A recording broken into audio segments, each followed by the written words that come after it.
Hi అండి. నోట్లో వేసుకోగానే ఇట్లే కరిగిపోయే రవ్వ కేసరి ఎలా తయారు చేయాలో చూద్దాం.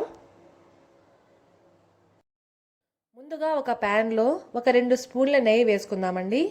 అది కొంచెం వేడయ్యాక ఇలాగా జీడిపప్పు వేసుకుందాం. సిమ్లో దీన్ని ఎర్రగా వచ్చేంత వరకు వేపుకోవాలి.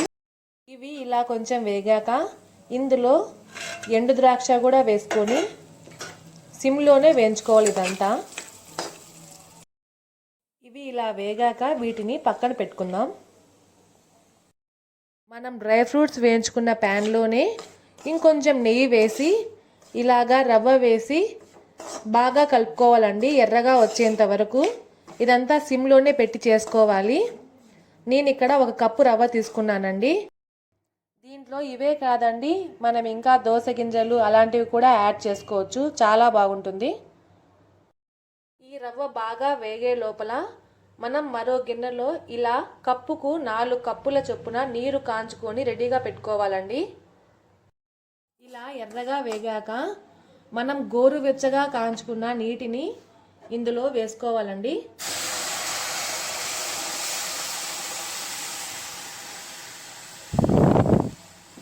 ఈ కొలతలతో చేసుకుంటే కేసరి చాలా రుచిగా వస్తుంది. ఇలా రవ్వ వేసుకున్నాక దీన్ని ఉండలు కట్టకుండా నిదానంగా ఇలా తిప్పుకోవాలండి. అలాగే మనం ఇందులో కొంచెం కేసరి రంగు కూడా వేసుకుంటే కేసరి చాలా రుచిగా అలాగే కలర్ఫుల్గా కనపడుతుంది. ఇలా రవ్వ బాగా ఉడికాక ఇందులో కప్పుకు 1.5 కప్పు చొప్పున చక్కెర తీసుకొని ఇలా బాగా కలుపుకోవాలండి. ఇలా కొంచెం దగ్గర పడ్డాక మనం ముందుగా ఫ్రై చేసి పెట్టిన ఇలా డ్రై ఫ్రూట్స్ అన్నీ వేసి తిప్పుకోవాలండి. అంతే, ఎంతో రుచిగా ఉండే రవ్వ కేసరి రెడీ. నమస్తే.